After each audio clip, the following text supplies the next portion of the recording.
I've always felt different. I've always seen things, but when I tried to express them as a child, I was always told to ignore it. There were people that I didn't know that came to me and said, I have this message that I keep getting that I have to deliver to you. All of a sudden, out of the shadows, a homeless man just jumped right in front of me. And he said, I'm a soul just like you. I love it. I wanted to understand the universe and who and what we are and what are we doing here. Well, we're all part of this amazing soul wave tapping into each other. This was a major life changer. You are a light. You have helped me a ton. Thank you. You've given me the courage to live more from my soul. Millions of people are awakening. So wake up with Michele Meiche. Be pleased to hear the best-selling authors and experts in the fields of cutting-edge self-help, personal growth, metaphysics, and spirituality. The soul path of awakening. Understand what living awake is. Hello, Radiant Soul Lights. Hello, hello. Okay, so if you are in the Americas and you celebrate Thanksgiving, which I just call it Reminder to Give Thanks Day. How's that? Reminder to Give Thanks Day. Or week. Or month. Then I say to you, Happy Giving Thanks Day. I'm thankful for all of you. If you happen to be new to the podcast, welcome and howdy, hello, bienvenidos. Good to have you here. I'm Michele. Kind of, I guess, the host. Yeah, the host. We've got our pilots, co-pilots in the chat, the Sacred Space of Empowerment Room that help ground the energy. So if you would like to listen by phone, that's great. If you want to listen by chat, that's great. If you want to interact in the chat room, though, you do have to do a BTR profile, and that'll let you what monkey? You're going to hear my friend's dog. A friend of mine's in Costa Rica for 4 months, so I have her little Yorkie and Chihuahua. And the little Yorkie loves playing with the ball. Is very insistent. So I'm going to be throwing the ball as I'm hanging out with you guys on the podcast. If you want to listen by phone, that number is 347-539-5122.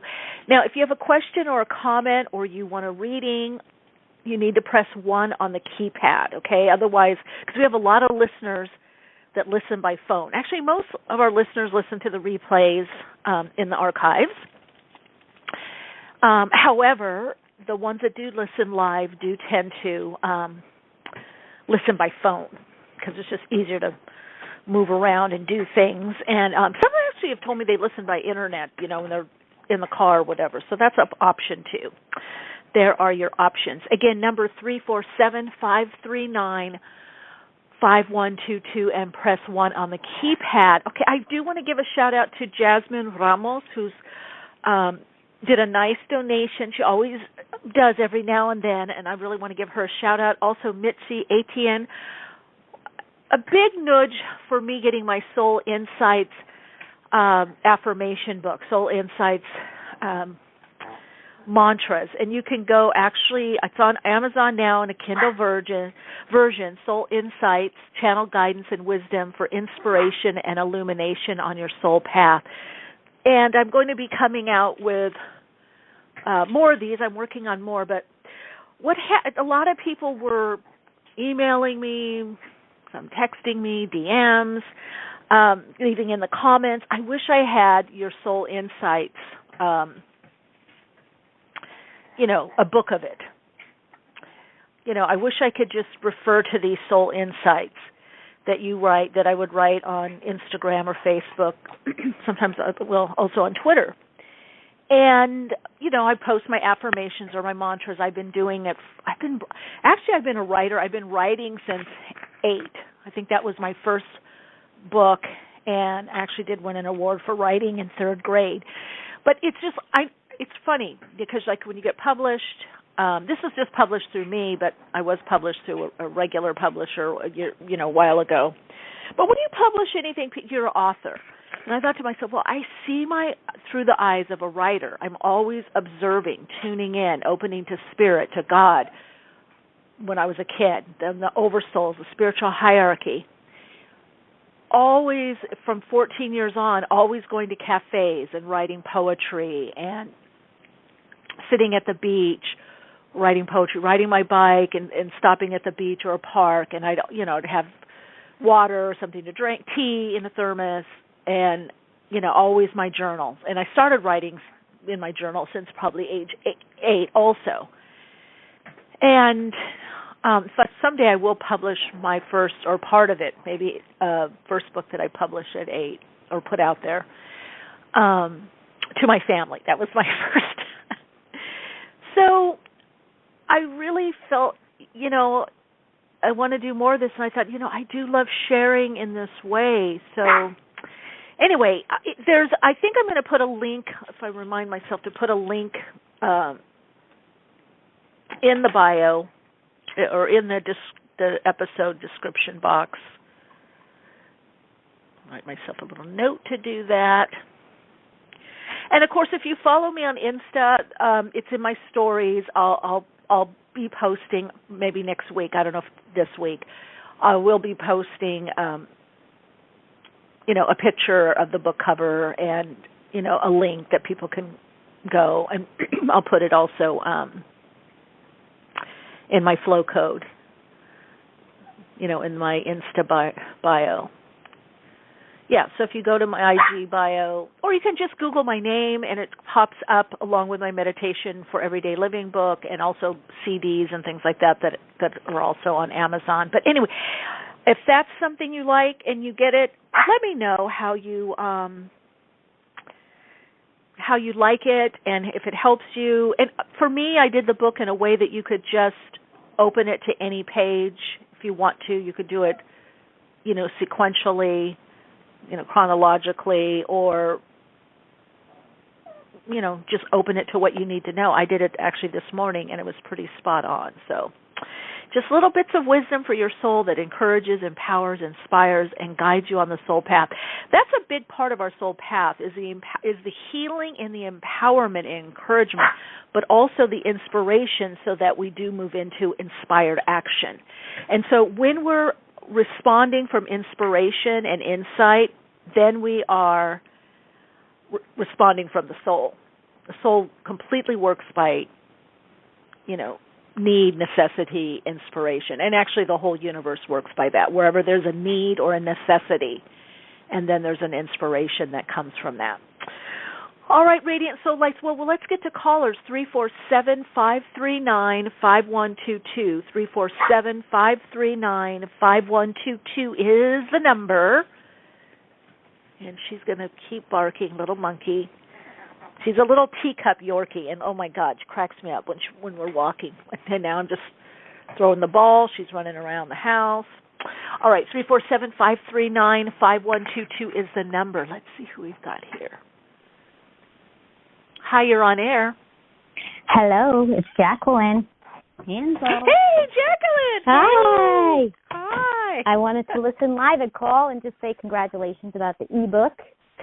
Oh, thank you. Finally. I mean, it's such a small, and it took so long, back and forth and editing and this and that, and learning the format too, how to upload it to Kindle. A lot of technical stuff in the back end.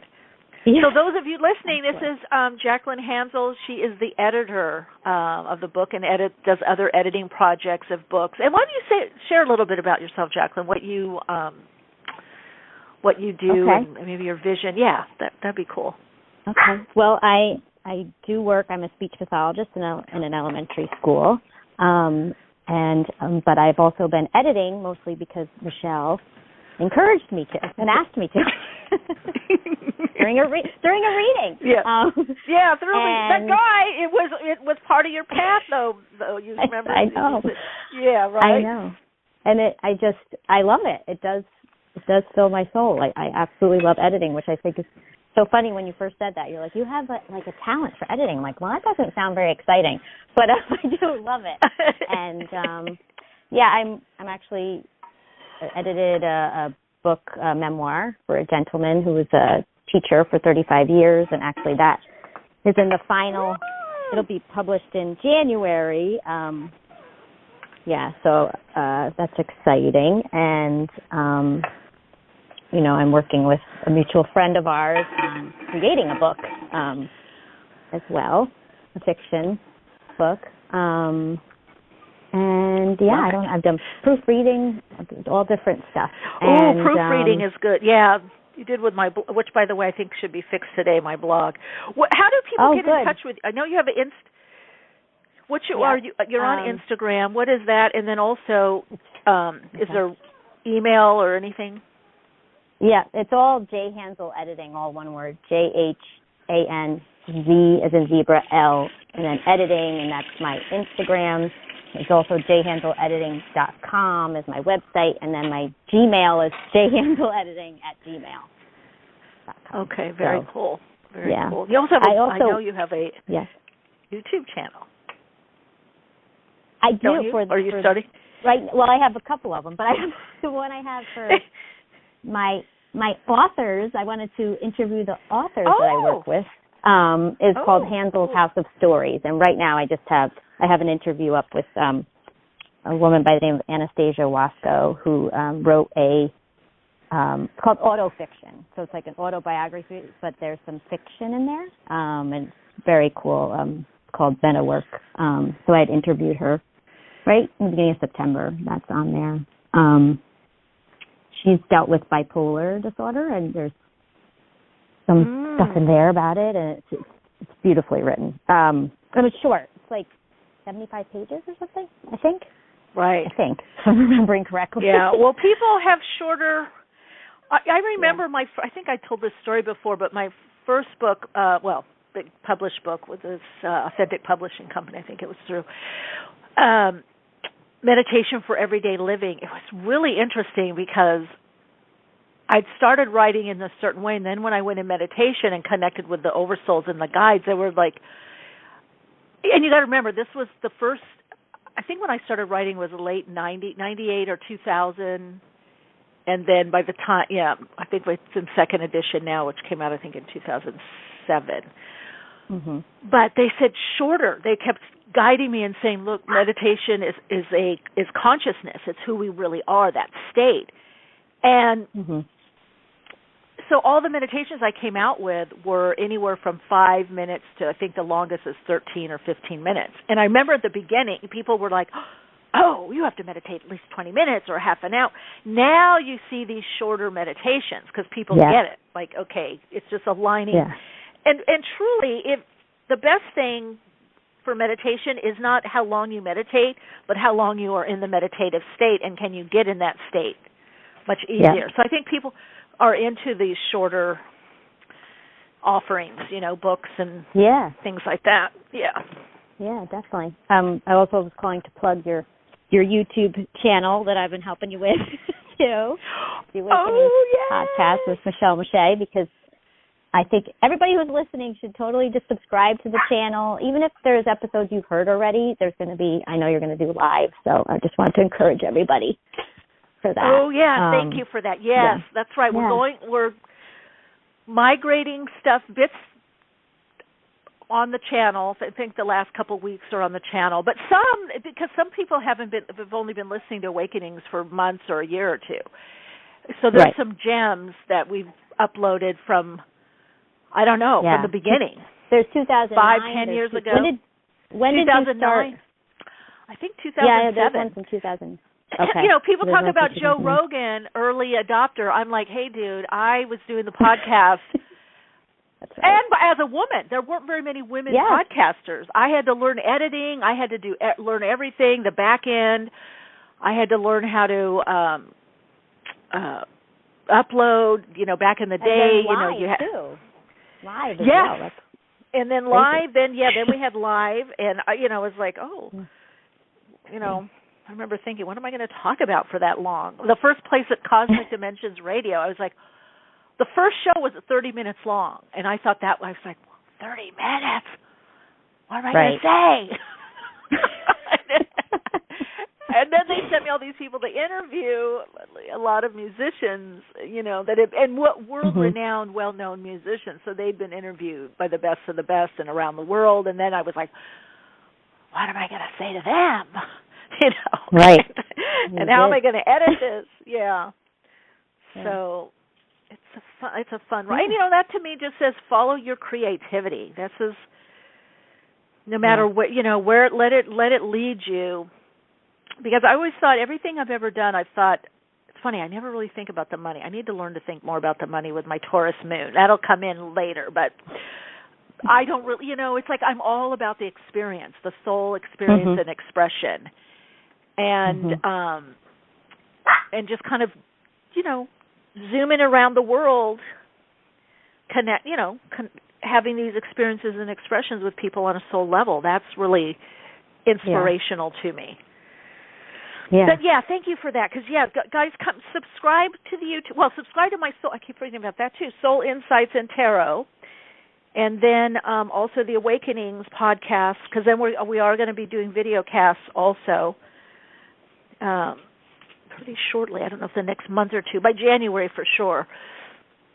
Good. That I'm excited for too, and then bring some of it up so I can do some deep dive. Because even now I have to watch what I say a little bit now on Blog Talk, because if the episodes go to YouTube, one of my channelings got struck, which it was later all proven to be true. True. Right. Yeah. So there you go. Yeah. Well, did you have a question? I did actually have a question, and it didn't come up until right before I was going to call you. My little fur baby, she went through surgery, but she seems to be doing well with that. It was for a luxating patella, a loose knee joint. But she threw up yesterday, and then she just threw up a little while ago, and I'm like, what? I don't know what this is. Did she have anesthesia? Oh, no, this was she had the surgery a long time ago. Long time ago? I mean, back almost 5 weeks ago. Okay, because I definitely, almost 5, well, it could be. And what about, I don't feel it's anything to majorly worry about, but I do get, I don't know if it's something that she's ingested, so I don't know if it's a certain food or something too much of a certain food, because it's definitely something she's ingested. I don't feel that it's something internal going on. That's why I asked about the anesthesia. It's definitely, so it could be something that she ate, maybe that she doesn't normally eat. Okay. Yeah, I have to, she's another one. She only can eat chicken protein, so I have her on this food that there's no other, protein source in it. But both days, I realized she didn't chew up. I had put some raw green beans in there yesterday, in her food. I've been doing that because she's always so hungry, so I tried to fill it with that. She didn't chew it up at all. And then I did give her a carrot, and some of the carrot came out, so I'm like, I think I didn't cut it up enough. I don't know. I hope that was it. I hope that's it. No, I don't. Well, then it could be just that it's too much right now for her system, or she ate too much. Okay. I don't feel it was the carrot.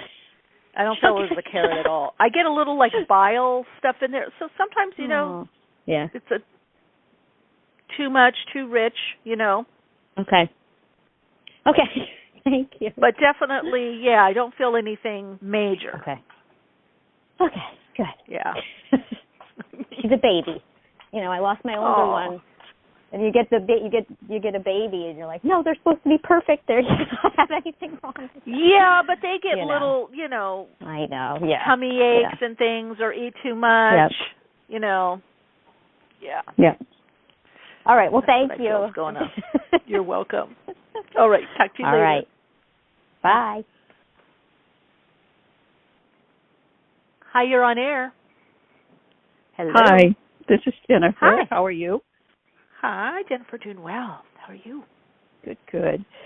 Say, I've got a fur baby also, and we're moving from Seattle to Phoenix in a couple weeks. And I just wondered what I don't think I want to give her any meds to keep her calm on the trip, but I wondered if you had any suggestions to make her more comfortable on the drive. Okay, let's see.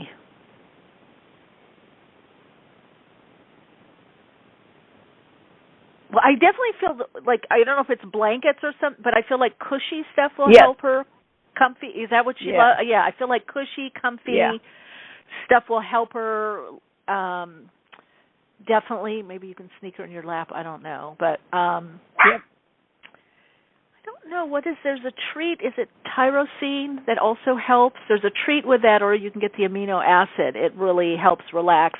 But mostly, I feel the cushy, comfortable. I can see like a blanket, like in a circle, and she's in the middle, like a donut, and she's in the middle. So yeah, that really is comforting to her, having that kind of boundary with the cushy, comfy. Okay. Yeah. Okay, she'll do okay. I'm thinking she trusts me completely, so we'll get there.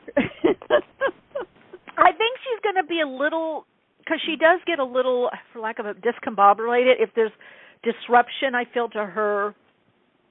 It's weird because I do feel she's a little explorer. I don't feel that she minds that. But at the same time, she could get wary or leery of people or unknown situations. Like it takes her a little bit to warm up, like, oh, this is fun, this is interesting. So I think just you're perfect for baby mommy to her because you don't push her, But I do feel once she gets the hang of something, then she's like, oh, let's go, let's do this, let's get out there, Okay. It's just it can't be.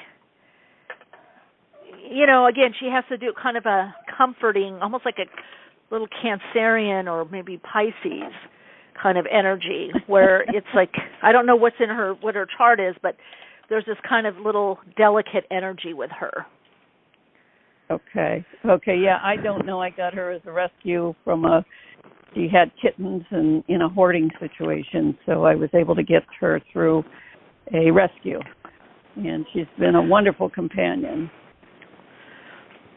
Well, that might be why. There might have been, with all that stuff and junk coming in, she may have felt overwhelmed. Because I feel once she adjusts to something that could be overwhelming, then she's fine.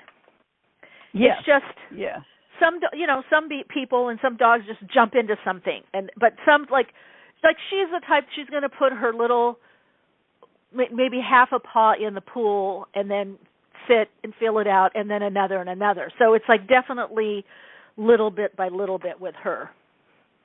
Okay. Well, I know we'll do well, and we'll get there sometime in December. Okay. Well, keep us posted. Thank and you. Happy, safe travels. Okay. Thank you. Bye. Talk to you later, Michelle. Talk to you later. Hi, you're on air. Oh. Hello. Hi. This is Miranda. Thank you for taking my call. My question is, I had initiated a project and asked if I could do this where I work, and they said no. And I'm wondering if it'll come around and whether I'll get the opportunity to do it on my own or if I have to ask. If you can do it on your own there or someplace else. Over there, yeah. If like somehow like will the opportunity come around? Will they offer it to me, or do I have to like ask them again in a little while? I feel you're going to have to ask them again. The thing I feel with you too is that it definitely shows you're going to have to ask, and it may take a while. It may be earliest April or maybe even more into June. It also feels like something that you're on a soul level meant to do on your own and get that going as something on the side and then bring in, because I don't see them as receptive. So it may take a while. You'd have a better chance if you were already doing this on your own to then bring it in. Okay. And part of that I feel with them has to do with like professionalism also, like if whether they're hiring you or you're doing it on your own free to bring it in, they kind of want to see that you have, in the street vernacular, the receipts. Do you have the receipts? Have you been doing this? So that's what I would say with you. That's what's coming up for you. Okay. That makes sense. Thanks. Yeah. Okay. Thank you. You're so Happy very Thanksgiving. welcome. Yeah, Bye. Happy Thanksgiving too as well. Bye. Okay, I'm not sure if this week. Did we get you already? Hi, you're on air. Hi, this is Haley. Oh, hey, Haley. Hi. How are you? How are you? Good. Good. I was just wondering if I could ask a quick question. I'm trying to figure out, I guess my question is, do you see me moving anytime soon? I'm thinking I will move, but I'm not sure when it will happen because finances are kind of tight. Yeah. Yeah. Let me see here. I'm kind of getting more with work stuff. Now, that doesn't mean you're not going to move at some point, but I feel like there's something either with work, maybe even your home. You might change some things in your home or make it more efficient for something you're going to be doing on the side, or redecorating or getting rid of stuff and something new in, or getting rid of something and saying, I don't need that. I'm getting a lot of change within the home. Yeah. So it's almost like there's like a nesting, like you getting more comfortable to hunker down. But there is this getting rid of stuff, this kind of clarifying. You're definitely also moving, but there's something you're meant to do before you move. I don't know if that makes sense. Yeah, it's funny. So I was just talking to my mom, and I used the word hunker down because I live with my boyfriend, but we might be separating. But I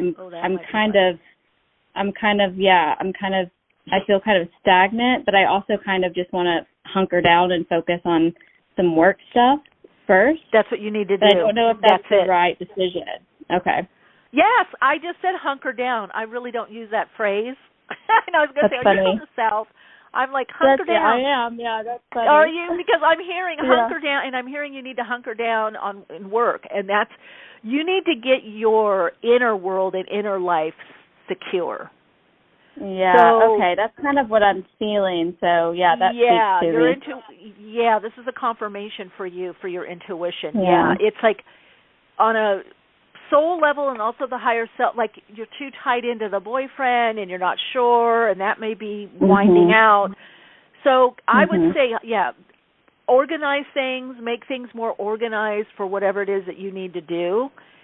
Yeah. Get rid of what you don't need. Part of it is you need to get rid of some things, and you know what they are. You know, it's just either things you haven't worn or don't need or broke, whatever. And make it cozy, comfort, work for you for what you need to do to hunker down and focus on the things that you need to hunker down to, which is a big part of it is work. Because what needs to happen is you need to connect back in to the core. You know, the koros, the heart center, the core of you connected to the higher self, because you've got a lot of uncertainty, there's a lot of wiggly energy around you in your core. So you either maybe didn't do some things because you got in the relationship and it was, I don't know, there's a lot of ifs, there's a lot of iffy. Yeah, there is. Yeah, there's a lot of iffy stuff around you. Yeah, a whole lot. Okay. Yeah. Now, see, that can be okay as long as we keep going back and strengthening our core, but we also have to acknowledge I'm around a lot of iffy stuff, and the only way to deal with iffy stuff is to strengthen the inner. See, a lot of times people, and we're taught to, actually, on an ego level, is to bring certainty to our situations. But that's not it. Yeah, this is definitely the case of the inner situation will reflect and also affect outer situation. Okay, yeah, that makes a lot of sense. And especially, I don't know if you have any. What's your sun sign? Do you know your astrology? Aries. Yeah, Aries. Oh, well, the next year, Aries, and then July. Aries, and then I also have my rising and my moon is Gemini. Okay, well, so you're being affected by this, Mars retrograde in Gemini. I don't know if you have anything aspecting Scorpio or Taurus, because the North Node is in Taurus, but Uranus is also there. We've had these eclipses. Because I get some of this is also, astrological. It's the transit that you're in with this uncertainty of stuff being because what it is you're meant to create a foundation that's very strong that you can navigate your life from, with or without a partner, or whatever kind of partner, whatever you're doing. And again, that's probably going to happen more when the North Node is going into Aries next what is it? Next I think July. Yeah, next July, I believe. July 2023. Okay. So we'll have that swap. Yeah, so you can get a jump on it now. And it sounds like your intuition is coming through to you, has been coming through. So, in some ways I'm just giving you a confirmation of what your intuition was telling you. Yeah, and I so appreciate that. Yeah, you're welcome. Yeah, thank you so much. I love when that happens. You know, it's like, I get using the same phrase is so interesting. It's so cool. Yeah. Oh, I had it the other day with somebody, with one of my pick a card on YouTube. I never say this. All of a sudden, the reading, I went, snap. Someone's going to be snap, and then I don't know what I said after that, like, whoa, and then I went, snap. And she was in the comments, she started laughing. She goes, I can't remember who it is, because I think Barbara, I think she's in Canada, and she said, I knew it was my reading. I always say that. And I said, I never say that word. I don't go snap. You know, I mean, it's but all of a sudden, just it comes out, just like hunker down. Yeah, that's so funny. Love it. Yeah, that's when you know you're a good, not just me as a reader, but the person. You guys are good broadcasters. You're transmitting. Hey, give me a sign in a way that I know this is for me. I always ask for that. Yeah. When I ask for signs, I say give it in a way that it's for me. And I'm telling you, whether it's something someone says, something I read, a YouTube video I watch, there will be something that is so specific to me. And sometimes the readers will even say that. This is so specific. I don't know who this is for. Maybe one person. I'm like, yeah, it's me. I'm putting it out there. I want to make sure I'm reading this right. Yeah, so that kind of makes life extra fun. Extra fun this way. Absolutely. I love those synchronicities, Yeah. Well, thank you for that answer. I appreciate your help. You're so welcome. You're welcome. Take care. Thank you. I'll talk to you soon. Bye. All right, bye. Oh, I love that. The synchronicities. Yes. Okay. Hi, you're on air. Welcome. Hi, Michelle. Valerie, how are you? Hey, Valerie. The citrine on your card reading. Oh, wow. One of my favorite. That's one of my favorite. A client of mine gave that to me. Oh, I'm going to take it right now. Whoops, a lot going on in your life. All of a sudden, the doggies got... Come on, guys. Come on. Yeah, that's... I can't remember what... I don't remember the readings exactly. But I do know I love that crystal. Yeah, I do too.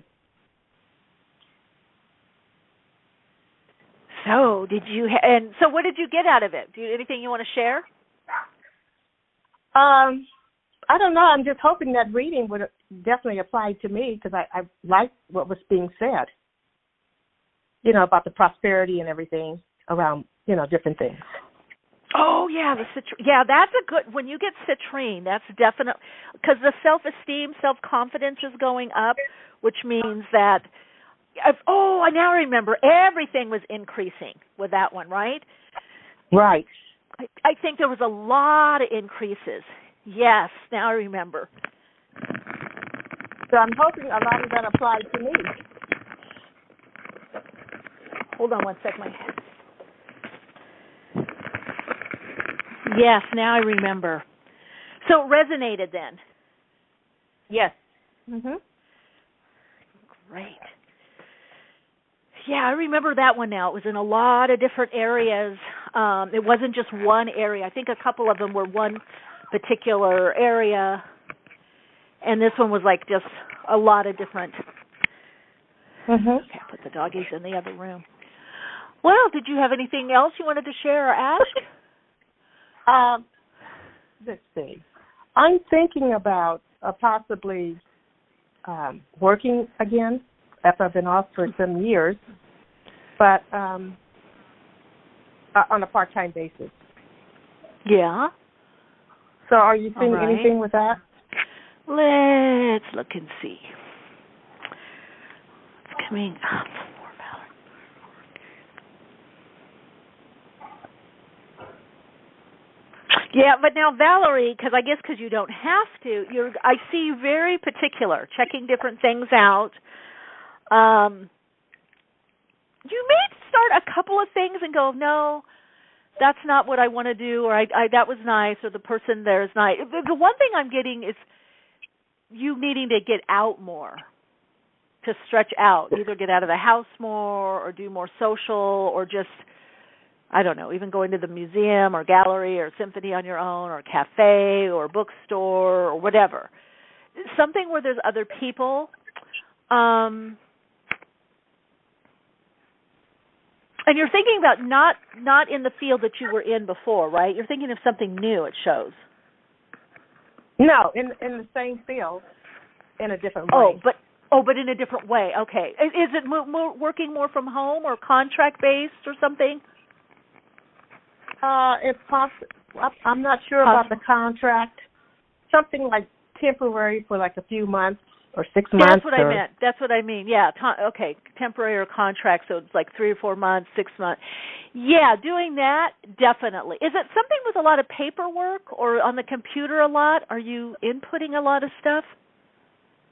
It's technical, so it's computer-driven. That's what I thought. Okay, because I'm seeing... I wonder what this other thing is that I'm seeing you... You might volunteer or help someone or do some kind of work. Bottom line is, I see a lot around you that is more temporary or contract-based. You could meet some people, let's say, I don't know, like a festival, rummage sale, I don't know, some kind of, philanthropic something, this or that, and you could say, oh, I can do that, or I'll help out with that, or I can do this. So next year there's a lot of these little things that one-off, and you might be asked again to do it in 6 months or a year, or we do this every year, and I can say to someone, oh, I like doing that, and, they do it yearly, and then your friend's saying, oh, you're going to do it again next year. No, I don't think so. So there's a lot coming up for you that is just this try it and do it, or you're doing it for a short period of time and then moving on. I think because a big part of you wants more freedom, but you do want to work, you want to connect with it, you want to do things, you want to be, you want to be useful, you want to be productive, but it's also showing that on a soul level, you don't want to get entangled in something that's a commitment forever, Right. It's like maybe 3 days a week for, something that's not really like 5 days and that whole thing. No, I'm not interested in that. Yeah. Something like really part-time, but pays well. I want the money. No, I definitely see you doing the part-time, but it's interesting because as I look in your energy field, I'm going into the Akashic, I see a lot of things that represent this. Like you might go to a group for 3 or 4 months, and then, no, I'm done. Okay, that was nice. Oh, I met this person. That was nice. Or, oh, I helped them out doing this. Or I'm doing this. We're doing this drive. We're doing this here. Okay, now I'm done. So everything that's coming up seems to have this shorter term, even if you were working 5-6 days a week, it'd be for 2-3 months or 4 months, like a big project, and then I'm done. Oh, now I'm going to go vacation. I'm going to go over here. And then, oh, now I'm going to do this job, but I told them I only want to do 3 days a week. I did 5. I only want to do 3. Or I did 3. I can do 5 now. So really you're being asked to just be open, like flexibility from 2023 on, 2023 on. It's just like checking in with yourself. Sometimes you may do more, sometimes less. It's going to confound some of your friends. I see a couple friends around you that are like, well, I thought you didn't want to do that. And you go, no, I'm going to do that. No, it's fine. I could do a couple extra days. and then you'll finish with that, and then they'll say, oh, you're working 5 days a week now. No, I'm doing 2 with this one, or I'm doing 3. Yeah, so no one's going to be able to really pin you down next year. It's like you're really being flexible with yourself and circumstances and situations. Yeah, there's a lot of flexibility. Yeah. Good. I like flexibility. Yeah, you love that. Your soul loves that. Your soul loves the flexibility and the being able to kind of change it. And it's weird. Your soul's not doing it because of anything or like no one can know what I'm doing. It's just that's how you think. You know, why can't I change it up this way? Yeah. Right. Yeah. Thank you. Yes, you're very, very welcome. All right. Talk to you later. Bye-bye. Okay, you got it. Bye. Hi, you're on air. Welcome. Hello. Hi, Michelle. How are you? Good. Who's this? This is Katie. Hi, Katie. Hi. I actually have a similar question. Oh my gosh, to the caller just called, and I want to ask you something about crystals. But so I want to move somewhere, like to another state, and I am open to looking in that state for employment or either remote employment. So basically, I can do that anywhere. I'm starting a project, like a tent project, but just for a month, maybe in a week or so, after like in a week and a half. But I'm wondering about the direction of getting a position or what area to look in for if I to get something, I want something long term, either remote. Well, you got to give me some areas because otherwise it's a big. Legal or contracts, like legal contracts or like kind of legal field, kind of. Okay, let's see.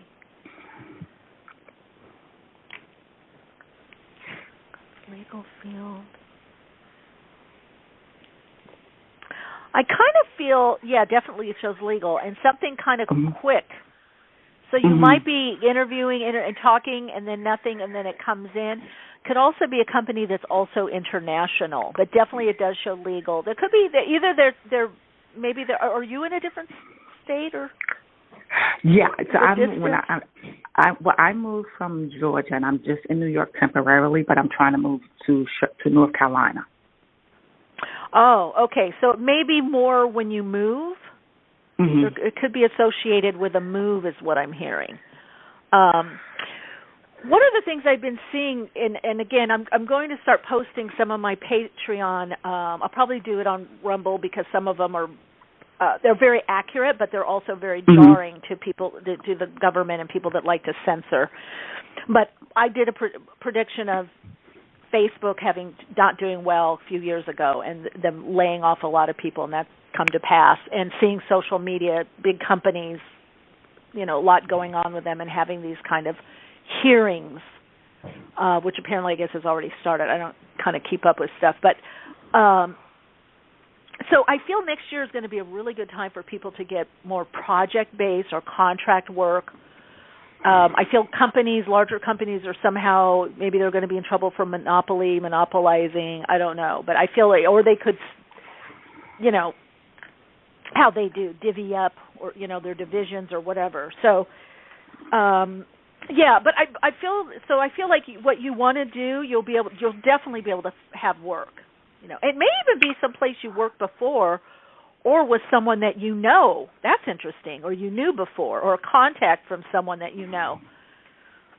Okay. Yeah. What I'm trying to do is kind of like save up the money to move, but I'm like, you know what? If I get something remote, then I can do that. I can do that anywhere. Well, go for that. Do that. Yeah. Now, where you're moving, do you know people? Yes, I do know a few people there, yes. Yeah, because I feel like, again, your bigger changes, and we're almost there, are next year. Probably you've got some changes March, April, May, June on, and then again in September. I don't know if that's when you're planning on moving. I'm planning by April, yeah. Okay, well, so it fits in that time frame. So you could have something work-wise or be doing the same thing, or you might be working more remotely, and then something else comes in that's much after the move, that's much more substantial. Okay. And that could come from someone that could definitely come from someone that you know, by the way. So okay, I get what you're saying. Because I see a jump in money. I see like increase. I see like kind of scrambling, like balancing, one to the next, and then the move, and then you're fine, but it's a little pinchy. Yeah. And then it's like that, and then I see like a big arrow going up, like something comes up, a big job or position or something. And like I said, it could be from someone that you know, or maybe you interviewed with them and then they come back around. But I can hear someone saying, well, da-da-da-da-da is available, or someone just quit and I think that's available, or da-da-da-da, have you ever thought of this, da-da-da-da. So I can hear someone talking to you. So either you interview with them, nothing's there, and they come back to you, or it's someone you know giving you, what we call here in California, 411, the info, giving you, hey, this is, that's how long, what I just thought? I love it. We don't have 411 anymore. We used to, back in the day when I was growing up, we had 911 for emergency, and 411 was information.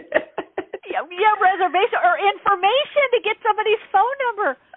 411. Oh, it doesn't exist anymore? Because I know they have 311. They have 311 now. Yeah, well, they have 311 here if you have community, you want to talk to issues, or you want to talk to your local government, politicians, government, yes. But I just flashed on me. They haven't exist anymore. I don't think so. No. Well, it's Google. It's been replaced with Google. It is replaced with Google. Yeah, there's no more white pages. You used to be able to call. Oh, I'm trying to get Nancy Baker's number. And what street? What street? Do you know what? There's a lot of Bakers. Oh, well, I think she's on Willow Street. Yeah, Willow. Oh, yes, there's a Nancy Baker on Willow. Here's the number. Oh, my God. I love it. I'm like straddling the rocket age and the propellered airplane age. Oh, God. That's funny. God. Well, thank you. Yeah. Thank you so much. Yeah, keep us posted because it really looks like you've got a lot of change next year. Good stuff coming in. Yeah, I'm open to it. I'm ready for happy change. Holidays. Yes. All positive vibes. I definitely want to just get into a lot, because I listen to Abraham. I want to really change my vibe, because that's basically what they're saying. Once you change your vibe and get in alignment with what you want, then it could just come. So I'm focusing on getting happy. Yes, except you also have to look at the subconscious. That's the big caveat they don't talk about. They don't cover. Because you have to look that if you if you're in a repetitive pattern, you can do that through hypnotherapy or meditation techniques. Inner child work or something. Inner child, they make it seem like you could just manifest, and you need to manifest what's within your soul. That's the other thing, right? In which more people will. Is your guest coming on with the money issues? The Yeah, they should be. Let's see if they're in the queue. I don't have a. That should be interesting. Think I have. Yeah. That's right up the alley. Yeah. Yes, and then also I have on my website, soulplayground.life, the 5-step emotional clearing process, and also projection perception. Those processes you can copy and paste. That helps. Okay. Especially 5-step emotional clearing.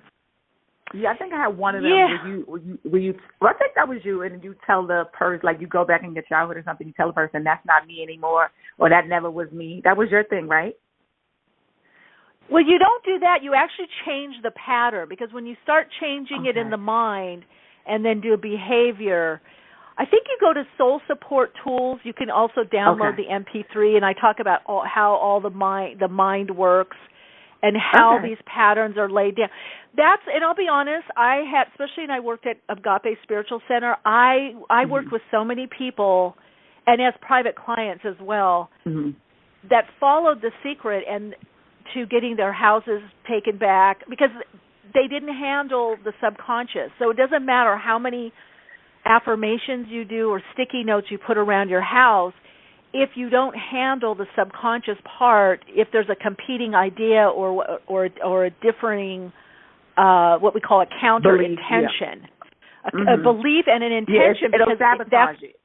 It can sabotage what you actually manifest. So once you know these tools, that's why I did these two tools. Then you can clear, and then you can also see, that's that coming in.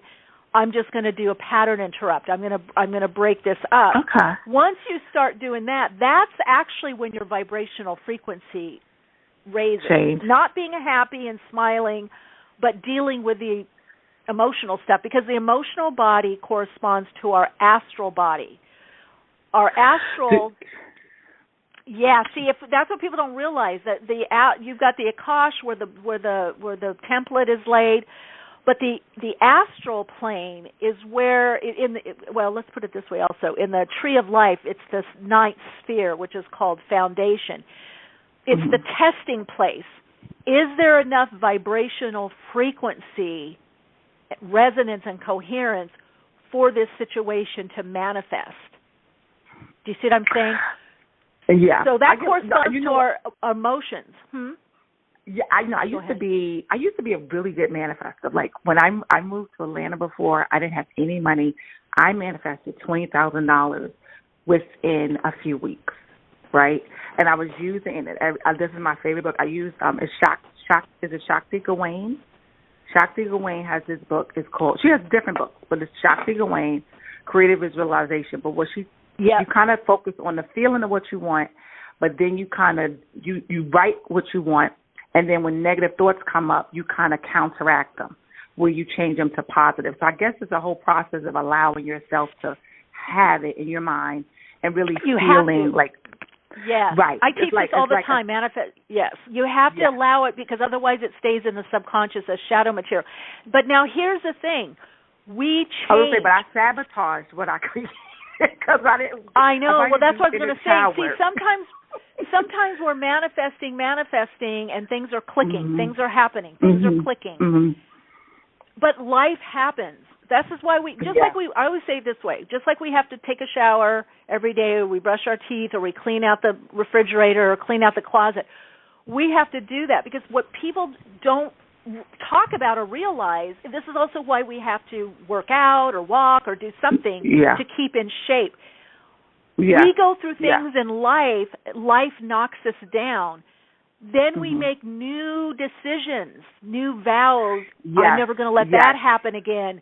And and then all of a sudden we go, well, now I want to manifest again. And we got to go, wait a minute, what's happened to me? And now what have I been living by? You got to clear that. I was a kid, and I don't think I've cleared them. I know exactly what they were. But you got to clear the vows as a kid, but also as an adult, you know. And I had years ago, I worked with this woman who had gotten divorced. She was very wealthy, got a lot of stuff taken away from her husband. It was a very contentious divorce. And this is why I created the 5-step emotional clearing process, because I was doing all of this clearing work for people and repatterning very successfully, but I thought I want something that people can do it on their own. So anyway, the upshot to this was she was trying, 14 years later, she's trying to get in a relationship, nothing's happening. She meets people, doesn't work. We go back in, subconscious, and she had made a vow. After that divorce, I'm never going to let that happen again. I'm never going to let anybody get that close to me. Do you know we cleared that, and within 6 months she was engaged, but in a year she was married. But what I'm trying to say also, do a private session with you. Well, that's true. Yeah, you can. You can. But here's the thing, Katie. Why I'm sharing this with everybody, because it's our childhood, but we go through things in life that dent us. And so we don't have necessarily the same consciousness when we were manifesting everything easily. When you go through a lot of loss or disappointment, death, divorce, financial ruin, I've done this work also I've done this work also with traders and stockbrokers, because when they take big hits, let's say they're making 40, 50,000 a day, they're doing these big trades, and then they take a hit. Some of the people that work with me have also worked with Tony Robbins, because he does NLP as well, and he kind of stole his stuff from one of Grindler and Bandler. But anyway, that's a whole other topic. But anyway, these traders would come to me. I'm like, we got to clear this, because now you have this belief because you've had all these losses, and that's now the consciousness. So consciousness is malleable. I'm going to say this to you and to everyone out there. If you're not manifesting what you want, you got to check in, and maybe it's like you need to do a little tune-up, a little overhaul. It's like changing the brake fluid, cleaning the refrigerator. You got to go, what's happened to me the last 3 to 5 years, and what do I now believe about myself and believe about life? Because all you have to do is get in that meditative state and change it and do some kind of pattern interrupt, and then you bump up your vibrational frequency and keep it up there. And, of course, yes, feeling what it is that you want, envisioning it, feeling it. I use repetition. But it doesn't matter. If you haven't done the inner work, it's not going to happen. It's just not. Okay, so let me ask you. So I know you got to go. Let me ask you something. So, I got to go. I think the guest is here. She's here? Okay. I'll email you. Maybe I'll email you about it's just about thoughts like you have on a daily basis that keep you from doing what you want to do. Yeah, or put it in the comments and I'll share it with people. Yeah. Again, I would say with you the 5-step emotional clearing, but you can get the FP3 on my Soul Path tools. I use it all the time. I use both projection, perception, taking back the guideline for taking back projections, and then I do it now I've been doing it for so many years. I can see, that's that pattern. It came back because I've gone through this and this trauma, this and this loss. And I'm telling you, it works. You can dig your, you can dig your way out of there. Definitely. All right, Katie. I think our guest is there, and then. Have a great Thanksgiving. Okay, you too, and you can stay. You can keep listening. Yeah, I'm going to go in the chat. I'm going to go in the chat. Okay. Oh, you're going to go in the chat. Okay, cool. Okay, bye. Okay, let's get one more, and then we've got our guest. If our guest is in the queue, please press 1 on the keypad so that I know that you're on air. Ciao, Michelle. It's Zoe. Hey, Zoe. Welcome. Hey, cool. I'm so glad I always am tuning in with the right frequency. Yeah, with the right frequency, and everybody's, a lot of what you're just talking about, answered a lot of kind of what I was going to ask, because I was just like, man, it's like this pattern of, getting to the point of something almost being complete, and then I don't know if it's just old programming from somebody being like, oh, you can't complete something, or you can't, it's like, and I'm at the point where I'm telling myself, okay, putting a certain deadline on it is kind of keeping it in the 3D construct. It's creating a lack because it's creating a need for something to occur at a certain time. I don't know if that makes sense, but I'm just trying to be patient when something is going to be complete. But I feel like after hearing what you were just saying to the last caller, I feel like, it's obviously more of a pattern block. Yeah, and that's why I think I even had, was it Lynn from one of my Patreon was saying that she's just noticing people not, manifesting or, oh my God, my site, I had work done on it and it's, okay. The clearing work. See, that's the thing, and that's really what I incarnated to do. That's all the soul. And so many people are resistant to doing that kind of work because it seems like, and I know that I'm going to call them out, they're marketers. At Abraham Hicks Secret, they were all come a marketing background. They took their info from the 3 initiates, Hermetic wisdom, Hermetic philosophy. I would say the people that do well with that, we're going to do well with that. I've seen so many people that have not done well with their premise. and I think taken here or there can be good, but they're not addressing the psychological, the mental, emotional. They're not addressing the emotional body, which is the energy in motion. We are energy in motion. Our emotional body clicks us in, and so it has to move somewhere, because that's where all the trauma and everything is staying energetically in our bodies, and it's not moving until we move it, until we do this work. I think it's super important. I have a lot of Scorpio in my chart, obviously, you know this. Oh, so then, they're diving deep.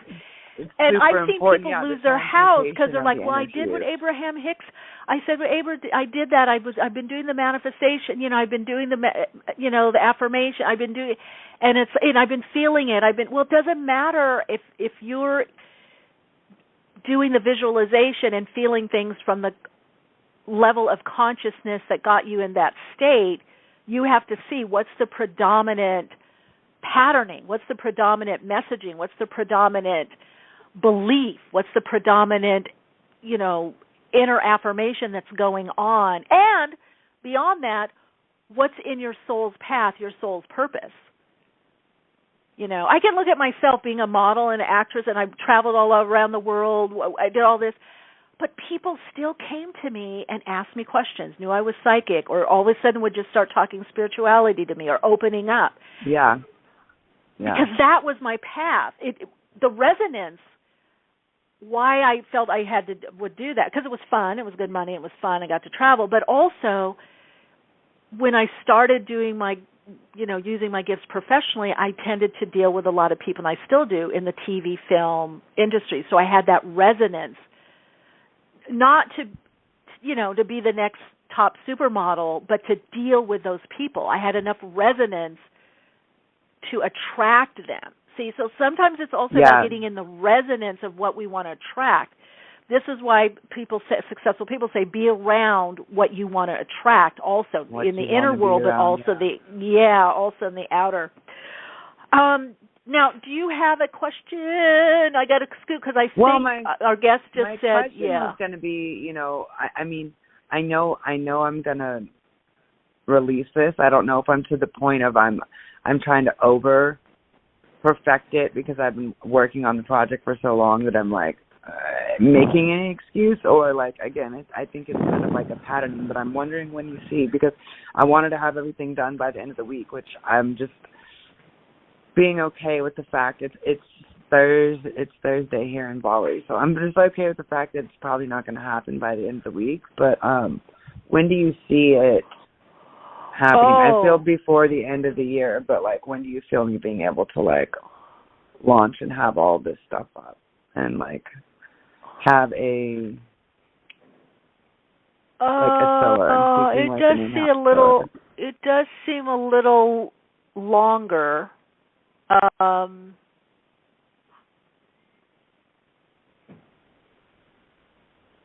hearing to be patient. Stuff is going to take a while. What I hear. Whatever it is that you want to do, it may even be till March or April. It's not going to be all done or all up at once. No, I think it will be being released from the end of the year through spring, and spring will be the final, because I basically have 4 or 5 lines. And so it's do I release everything all at once? Yeah, don't rush it. A little.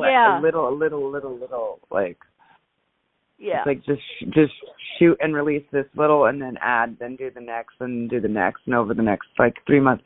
That's what I'm feeling, but I'm am I over perfecting it? Is this a pattern that I'm running? No. Because it's almost complete. Am I blocking myself? I guess that's my question. Is no? I think the thing is you just got to just get what you can. And then plan on. It's it needs to there needs to be multiple things. It's not just one thing. Yeah. That's why I'm breaking it. I'm breaking it into different parts right now, into different lines and shoots and different things. So I just wanted to know. I'm okay. Do you see it the start of the launch or something? Do you see this before the end of the year? Starting. I think the final will be. It's the starting. Okay. Yeah. All right, sweetie, hang on. We got our guest coming on. I just saw that they put the hand up. Yay, exciting. Well, okay. Love you. Big hug. Love you too. Big hug. Ciao, ciao. Ciao, ciao. Okay, I hope I'm saying this name right. Vangile Makwakwa. Let's see. Thanks for putting that up. Makwakwa. Hello, welcome to Awakenings. How do you say it? Hi. Hi. Hi, Michele. It's Vangile Makwakwa. So the G is silent, and it's pronounced like you say singing. Vangile. Vanille. Oh, okay. Vanille. Yeah. Oh, that's beautiful. Vanille. Yes. Okay. And then how do you say your last name? Thank you. Makwakwa. Beautiful. And let people, because people like to get a visual and connect in, your website. Do you have a website? Yes, I do. It's wealthy, yes, wealthy-money.com. Okay, I just saw it here. I had written it down earlier. Okay.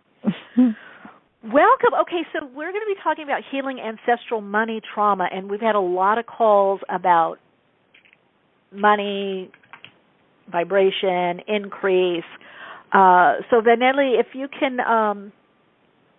just give us a little bit about your background, and then let's talk about this. Because I know that a lot of it gets passed on. Well, the thing is, you're right. There's patterns, so a lot of it does get passed on. Yeah. Societal, the world, society, culturally, familially. It could be family, but it's also could be culture. It could be where somebody's from. I mean, there's so many strands to this. So, glad to hear your insights on this. Yes, I'm super excited to be here, so thank you so much. I've been on the call and listening to people as they're talking, and I really liked the previous caller around law of attraction and what you were saying about people not really focusing on the subconscious, which is really around trauma, right? So, yes. Maybe that's why people don't want to focus on it, because it has a lot to do with trauma. People want to skip that part. Very good point. Yes. So my background is I actually just, for the purpose of this show, because I never really mention it often, but I come from a family of shamans. My lineage, especially on, I guess, both on the maternal and the paternal side. I was going to say mainly on the maternal, but the paternal side is also very, very strong. So I actually started off my journey by going to study finance. I thought that was the path to having financial freedom. I mean, in my head, you go, you study finance, you become an investment banker. That was my entire path, by the way. I'll become an investment banker, and I'll make lots of money, and then I'll be done. And when that didn't happen, I couldn't figure out why was I getting straight A's in university, come out, have the job, and I'm just not able to retain the money. And I started creating the same patterns as my family. And so I decided, okay, I'm going to go traveling. In the midst of my travels, I create credit card debt. And I decide, you know what, I'm going to move to the U.S. and I'm going to do my MBA. So I moved to Boston, Massachusetts, do my MBA, and the strategy was still the same. Now I have an MBA. I should get a nice, cushy job. As soon as I finished with my MBA, literally as soon as I graduate, I started having panic attacks with money. Every time I manage money, talk about money, do anything related to money, I started having panic attacks and then I started getting very, very depressed because over time the panic attacks just got worse and worse. The more I fought them, the worse they got. The more I tried to affirm, the worse they got, which is the whole thing that you were talking about, which is I was trying to bypass working with the subconscious. And then a friend of mine said one day, you know, Van, is it possible, because based on your family history, have you ever considered that a lot of what you're feeling is not even yours, that you're feeling a lot of ancestral stuff, so a lot of your money stuff is not only yours, but it's ancestral, which led me on this journey where I now look at how trauma is passed down from generation to generation, but also how wisdom is passed on from generation to generation. So how do we tap into money wisdom, into ancestral money wisdom, and how do we connect with our ancestors so that they can give us that wisdom? And also, how do we help our ancestors heal their trauma, and how do we, so that they can pass on that wisdom? And how do we heal our trauma in this lifetime as well, so that we don't have to keep passing down these patterns to future generations. Yeah. Perfect. And we do. Whether it's emotional trauma, relating pattern, how we relate to other people, the world, ourselves. You know, the other thing I think people need to know, too, is these patterns they're thousands of years old. And depending what your family has, incarnated into, what you were born into, there's a pattern of thought, belief, and behavior that reinforces, oh, I'm meant to be this, or I can only do this. Yes. Right? It's very interesting. Totally. And also our past lives also have an impact on the family of origin, and also the thought patterns that we carry, right? Which is a lot of what I look at around money as well, is like, the vows did we make in past lives? What vows did we unconsciously make in this lifetime? What contracts do we have from previous lifetimes that are now playing out in our finances? And all that also impacts the way that we communicate around money within our family of origin, right, in this particular lifetime.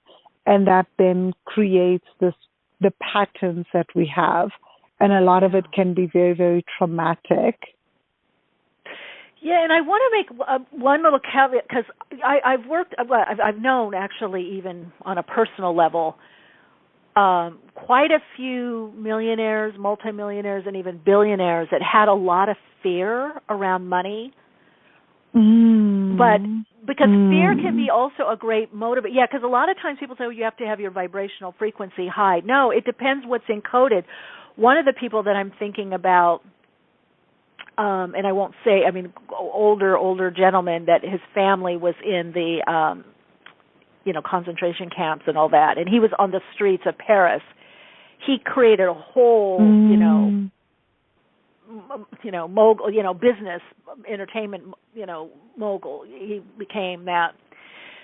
So again, that goes back to the subconscious, and I think we all have to understand our subconscious, what's in there, and how do we work.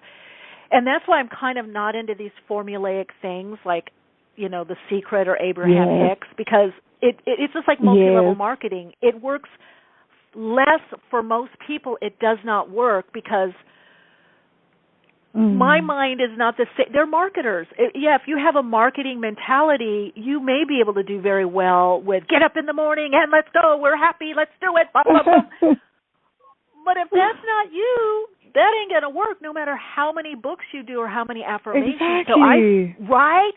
Then we have to find out what's in, I think that's what I'm hearing you say, too. What's in your mind? What is your trauma? Where did you come from? What motivates you? Because so I always say this to people, that what works for me may not work for you, because we don't have the same background. We have not experienced the same we haven't had the same kind of childhood. We don't have the same ancestral history, right? And I even make an example with people who, my youngest sister is a shaman, and she works, that's her full-time thing. A job. And I talk a lot about that, how she and I grew up in the same household, but the way, because we have different past lives, right? Even though we've seen that we spent many past lives together in different ways, but even the way that like certain events played out, when we look back at them from childhood, we have totally different takes on them. Some things that were completely traumatic to me are like, oh, whatever to her, right?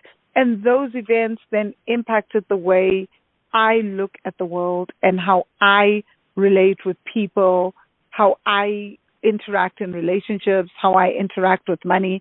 But with her, certain other events that I'm like, how is that a trauma, are completely different to her. And they can be completely traumatic to her because we're all different at a soul level. We come into this life, into this plane with different experiences already. We have a different allostatic load that we carry in terms of our nervous system. So some of us are literally born tired if you've been like incarnating for many lifetimes, and that's going to impact even how much you can take in your family of origin, like how events impact you and how you receive those events, as opposed to someone who is coming with less exhaustion from a previous lifetime, you know? So all those things impact us, and they impact our nervous system and impact the way that we interact with money and how we then show up in the world and how we process events. Good that you could see that even with someone so close as your sister. You're seeing that, of course, yours would be different also, or hers, that there would be a difference between the two of you, and you're okay with that. What would you say? Two things. What would you suggest to people to kind of look around, you know, whether it's something they're reading or even hearing on this podcast or something they're watching? Because I know people can have a lot of judgment. They'll say, well, I'm doing this and this, but it's not working, and you know, I'm still trying to do this. To me, that means something slightly off, right? So what would you suggest to people that are trying different techniques and they perceive it not to be working? That's such a good question. I think if you're trying different techniques and you perceive it not to be working, you have to then start looking exactly what you said before, is what are the subconscious blocks, the icky things that you're not willing to pay attention to. So I think what I have found in my work is that we want only the pleasant things, right? We want to affirm, and we want to have the affirmations and the visualization, because it doesn't, it's not asking us to go into the shadows, into the dark spaces. But I think that most times we have to be willing to look at our shadow without fighting it, and look at the dark stuff without fighting them, the uncomfortable feelings that make us feel like, oh, I don't want to look at that, for us to grow. I really don't think that it's negative, quote unquote, negative to really go into the spaces that make us uncomfortable. I think that's how we're going to grow, by accepting the shadows, by accepting the darkness, and integrating all those uncomfortable emotions, all those uncomfortable memories in the body, so that when you do the affirmations, when you do the visualization, it's not from a space of running away. I think we don't talk a lot about how sometimes we're trying to build wealth from a space of fear, and we're actually trying to build wealth from a space of, I don't ever want to experience that again, which in itself is so filled with fear, as opposed to, I just want to build this because it feels nice and I'm not running away, right? You want to get to a place where you're actually neutral about many things. And that will take work, unfortunately. So you'll have to go in and feel the uncomfortable stuff to integrate it more than anything. I love that. I love also, Vangile, what you said about neutral. That is the key, getting into that space, that zone, right, of neutrality. And that's actually when the higher self, we open up to the higher self, the soul of us comes through to guide us. Is in that neutrality, that you know, the road is open then, and then we know what to do, how to respond to the you know, the impulses. Oh my God, I'm happy you're here, because I think I also think, and even on your website you said, let's just read this real quick, or somebody said about you, Wealthy Money Academy student. Okay, so let's see. It's the most realistic process of creating wealth. First, you get to know the real you. the good, the bad, the pain, before you begin the process of creating wealth, no shortcuts. And that's what I'm saying also on a soul level. Once you know what you're really about, because we can really only manifest what's within our soul. It can be abundant, it can be amazing. But if it's not really within us, within our fabric, but you're right, people, the looking within, the getting to know, the saying, my way may look different than somebody's way, or the cool way, the hip way, the IG way, the, Instagram, TikTok way, they did it this way. It takes time. But I do feel that people are going to have to get that, because we're moving in a phase of this next level of awakening, that it's more and more about manifesting from the soul, and you can see a lot of things that are less authentic, right, are dropping off or aren't working. And I think more people are going to start scrambling and then realize, like what you're saying, I guess I have to look within and see about me. What's the best way for me to do this? Yes, totally. What you've just said, I think that we live in a world where most of us are being sold from a place of fear. That if you do this, then you will never experience this. That in itself is fear-based, right? And then we're told that run away from that, you have to be completely positive. But I'm like, wow, if you're being completely positive from a space of, I don't ever want to experience something, that's already a fear, right?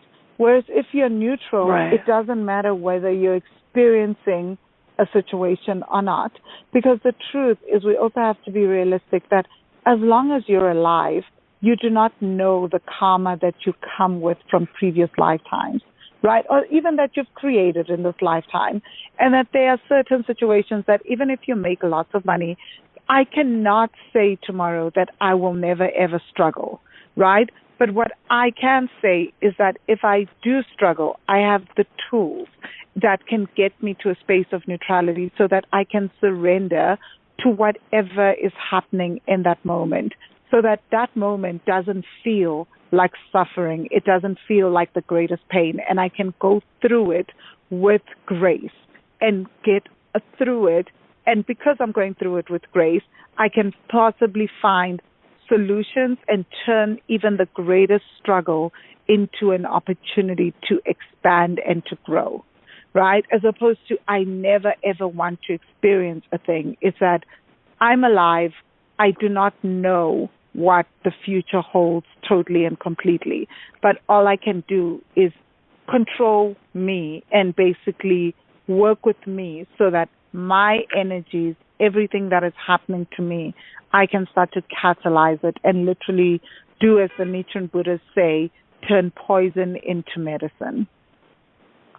Yes, that's it. Yes. You have to catalyze it. That's the key also, because that's what changes the vibrational frequency. It's like if I eat something healthy, it catalyzes and I have this great energy.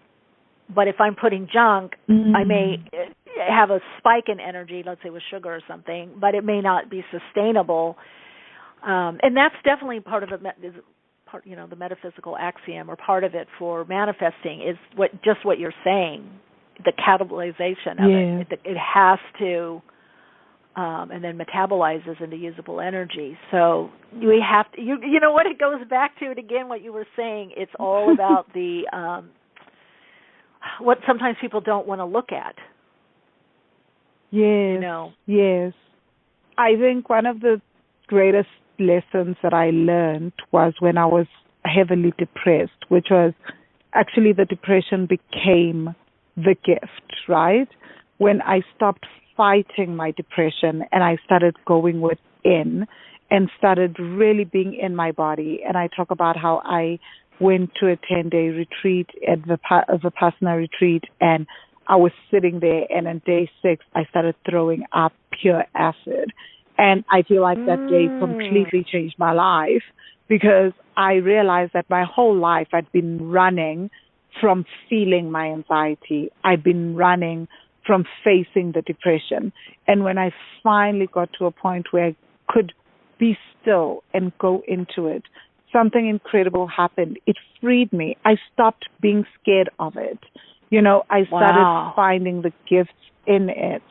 And I think that most of us are running so much, and that's why we're forcing ourselves to be positive all the time, which is literally gaslighting ourselves at times, because I always say to people, if you're doing that and you're in so much pain, would you ask a friend that is in a lot of pain to instantly jump to positivity?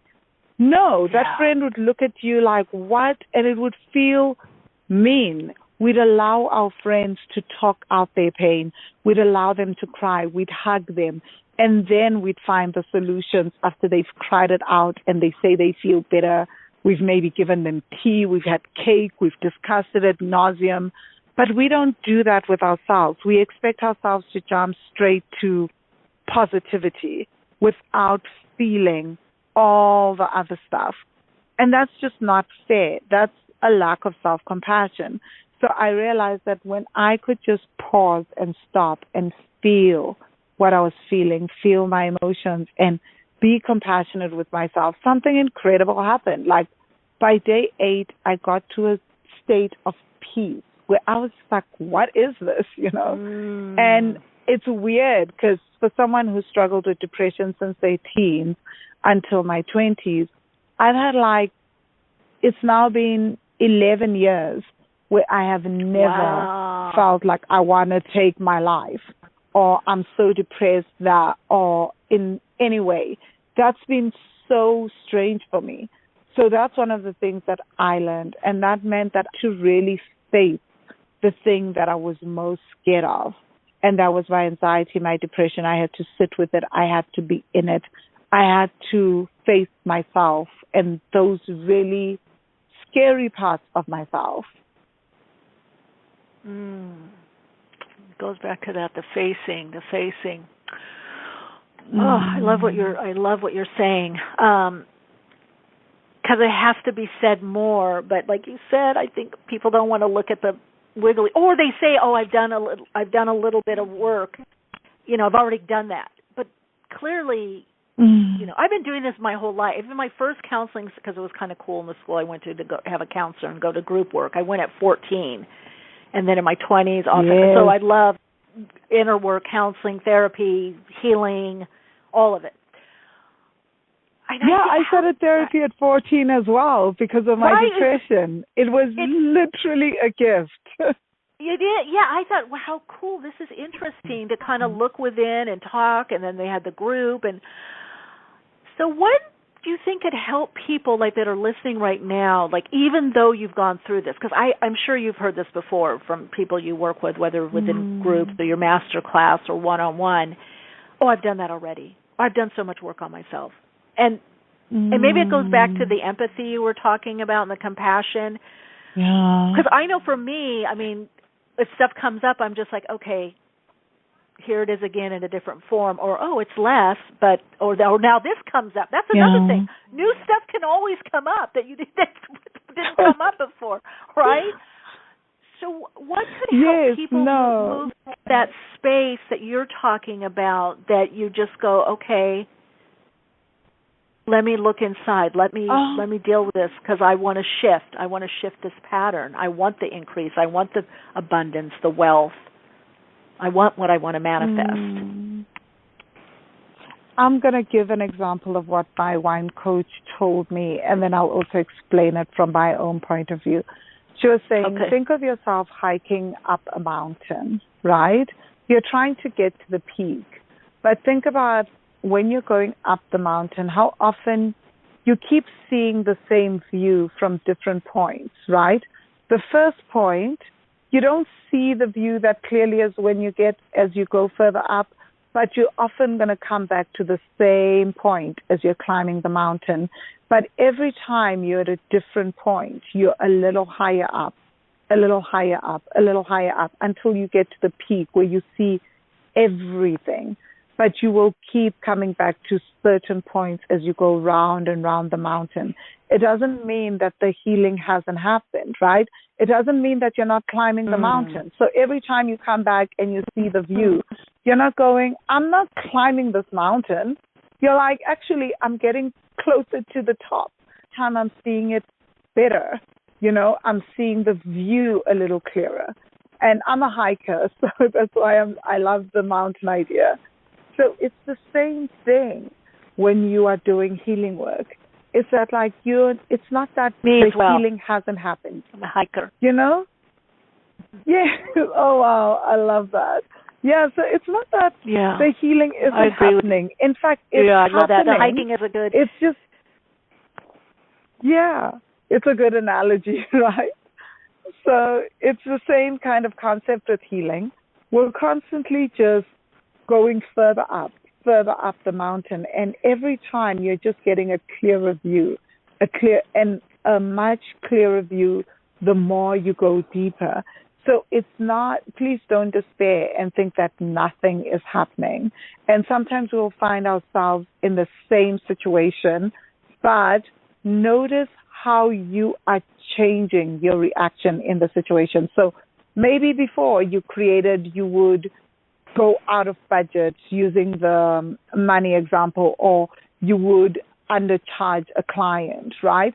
And then maybe next time it happens, you just realize that, oh, wait, I undercharged this client, and you instantly change your rates within an hour versus months and staying in the same uncomfortable situation. Or you go over your budget and you don't lose it. You just notice that, oh, I go over my budget, but I'm feeling self-compassion and I'm just continuing. That is a shift. Mm-hmm. I think that most of us think that things have to happen instantaneously, but even in terms of embodying new behavior, it does take time. Shifts do take time. And healing isn't this blanket shift. Yes, there are some people, I want to preface by saying, yes, there are some people who heal within a matter of minutes and seconds, and that does happen. But for most of us, for most people, it is very common that healing will take time. It is a process. It will take months. It will take years. So think about when you're relationshiping with your parents, if you've had a mother wound or a father wound, how when you're trying to change that relationship, or when you're with your partner, how that can take time. But it doesn't mean it isn't happening. So one of the things I say to people is celebrate the small wins along the way, so that your subconscious mind doesn't trick you into believing that the shift is not happening, because the parts of you that are invested in keeping the trauma alive and keeping the pain alive because they're trying to protect you will lead you to believe that there is no shift. But any small shift is a shift, and you have to celebrate it. I like that. It sounds like what you're saying there about the shift, that it is we have to acknowledge that. One thing I keep hearing from you, and you're mentioning it different ways, compassion, what would you do for someone else, it's self-love, I'm wondering, do you feel a correlation between the increase in having that abundance and or prosperity to how one feels about themselves personally and individually? Okay, I was wondering that. Okay. Totally. I feel like a huge part of my inability to hold on to money or even follow my dreams for the longest while was because I didn't know how to be compassionate with myself. When I learned self-compassion, I also learned patience for the journey. And when I learned patience, ironically, things started to happen faster. Like, it's crazy how fast things happen when you learn that. And it seems counterintuitive because it feels like you have to drive yourself constantly to be able to make things happen. But I learned that when I had self-compassion, I could be patient. And with that patience taught me surrender and acceptance. And with surrender and acceptance, I learned how to trust in the journey. And the more I was able to trust in the journey, the more I was able to stay in the process and trust the process and not give up on certain things. And that meant that miracles were able to unfold most times. right? Mm-hmm. And that came from learning also how to love myself. And when I learned self-love, I also learned how to advocate for myself. I learned how to basically not do things so much to please others. That is still a huge journey for me, I will say. That, like, one of my biggest things that I've struggled with, and I've shared this a lot, is the wound that I am not enough, I'm not good enough. So it's been a constant learning journey for me to say I am enough and learning to love myself as I am.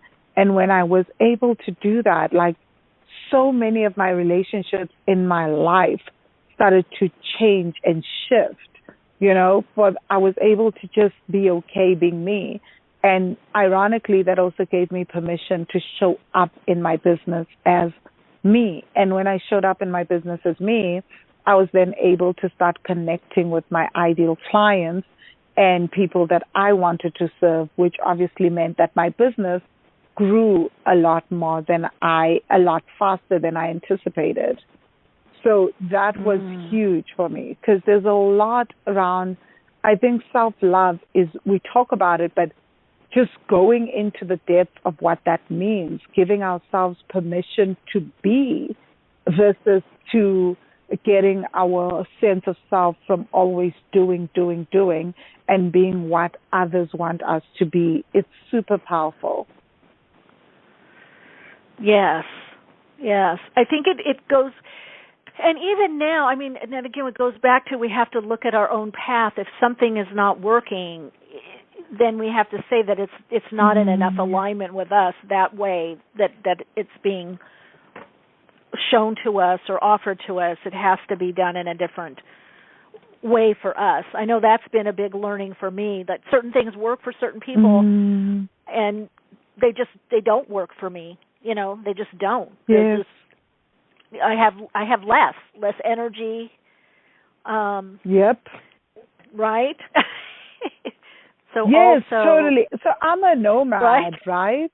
And that's a big thing for me. It's like I try to build my business from one place, and I just can't. Like when I'm settled in one place, things just kind of like fall apart. Like I am often, in a year, I'll live in at least 3 or 4 different countries, or be in 3 or 4 different continents. It doesn't always make sense. But that is the thing it's what my spirit needs. And ironically, it's what gives me creativity, right? For other people, that is a complete nightmare. And when I try to do what is expected, that it makes more sense to settle down, to do all the stuff, I just struggled so much. And eventually I just had to accept that there are certain ways that I work. I also don't work well with the schedule. I prefer to check in with my guides, my ancestors, before I write things. So I'm not a person that has a schedule. It's insane, and yet I get things done when I work my way. But when I try to do it the way that we've been taught in society, I really, really struggle. And it's not my path, but there's other people for whom my way is a total nightmare, and it would completely ruin them, So everyone is different. Yes, they definitely. It's funny because as you're talking, I work very spurty, and I tell people, look, there might not be the people that work with me and assist, and I'm like, there might be not things to do, or I'm doing it, but then there's a lot. Then there can be a lot that needs to get done, and that's how it. Yeah. And that suits me. And also, like you said, the tuning in, the going in with my guides, feeling things out. Yeah. Now, okay, I definitely want to have you back on for part 2.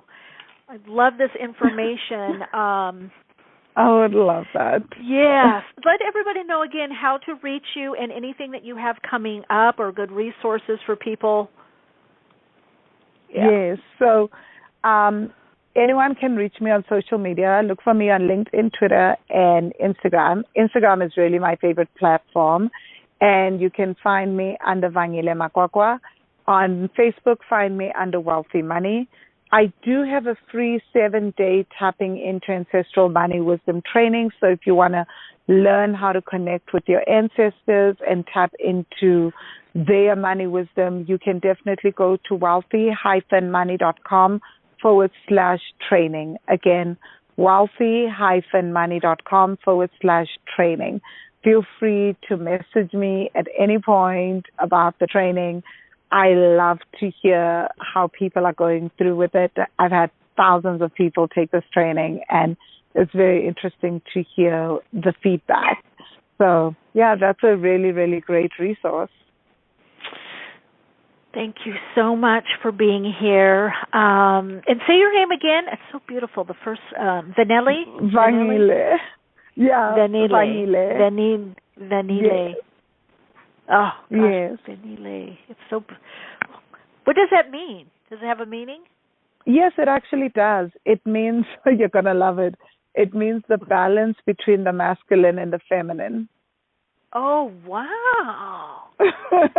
Wow. That's amazing. Wow. Yeah, I like to think I live up to my name. Oh, I'm sure. I know you do. Well, hopefully have you back again. And I really appreciate what you've shared, given people some really grounded, insight.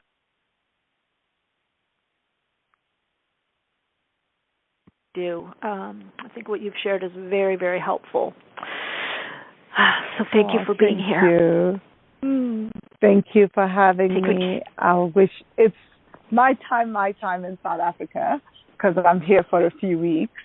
So thank you are you for in South having Africa me. right now? Yes, I am. When we connected, I think I was in Costa Rica, but I leave for Mauritius in a few days.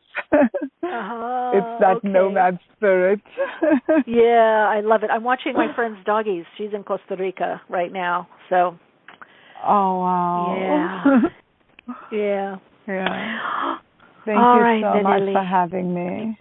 All right. Okay. You take good care. Bye. Bye. All right, everyone. Vangile's website, wealthy-money.com. Okay, now I just realized on my site it's down, but I'm on with a tech person getting that taken care of. Got it. She's gorgeous. Oh, yeah, beautiful, right? Inside and out. Beautiful, beautiful being, and some really great information. Love it. I love it. You never know who's coming on, but sometimes we get some really, really great guests. Yeah. All right, everyone. Continue to shine your light, share your insights, and, of course, keep awake. Those of you that celebrate Thanksgiving, happy Thanksgiving. If you don't celebrate Thanksgiving, happy giving thanks time.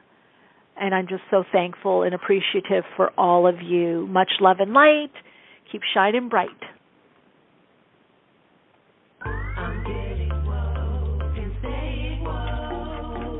Awakenings broadcast every Wednesday, 12 p.m. Pacific Time. Archive shows available on iTunes. For continued awakened conversations and insights, join the Awakenings group on Facebook. And check out Michele's blog at soulplayground.com. And keep awake.